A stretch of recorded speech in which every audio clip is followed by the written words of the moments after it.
Crutches may be used in pediatric cases for lower body injuries.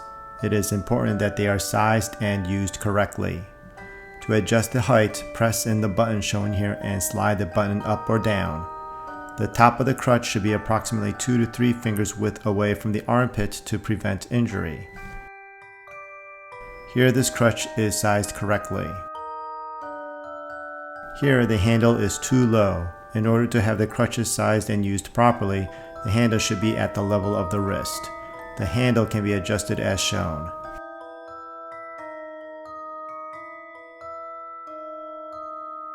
Here the handle is at wrist height and is correct. There should also be a slight bend in the elbow as shown. Size the other crutch so that it matches the first.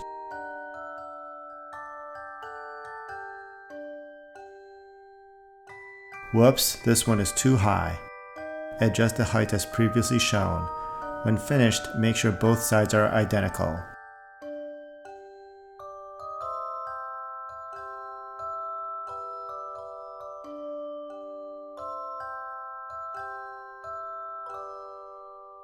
This is the ideal setup for crutches for this individual.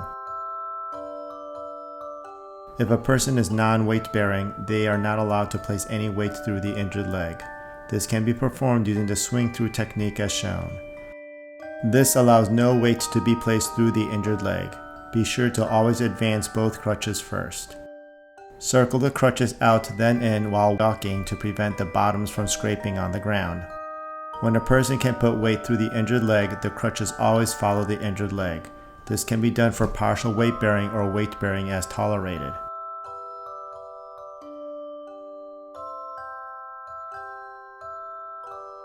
Crutches may also be used for younger individuals.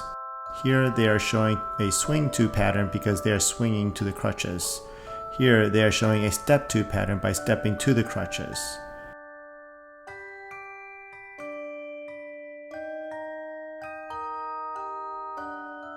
Here is a step through pattern. They are stepping through the crutches.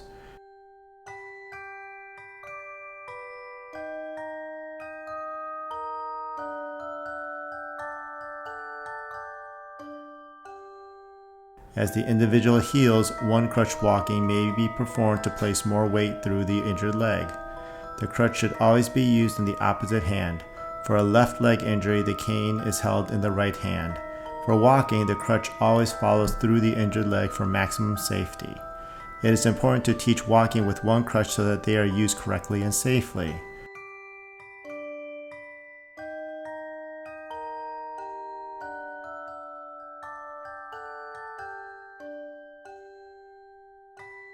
Resting in this position is not recommended and can lead to injury by damaging important structures under the arms. It is important to teach the individuals to stand up straight so that they maintain correct alignment shown earlier. It is also important that the individual is aware of their surroundings to prevent further injury.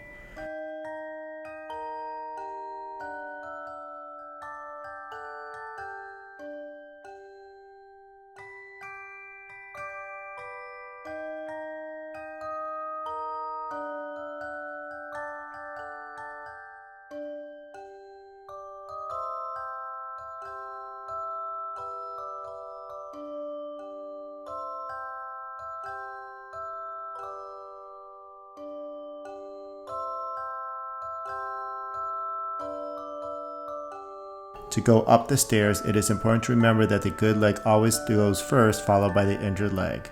If a railing is available, hold the railing with the arm that the injured side is on and use the crutch on the opposite side.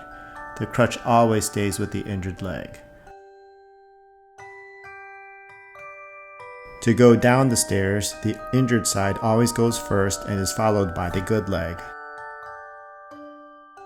If a railing is available, it is held with the arm that the injured side is on like before. Remember, the crutch always stays with the injured leg.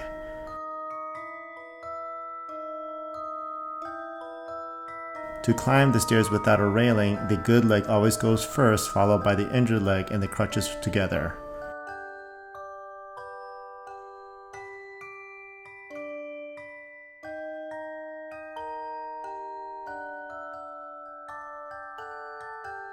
To go down the stairs without a railing, the injured leg and the crutches go first, followed by the good leg. When practicing, be sure that a person is standing in front to provide a safe environment.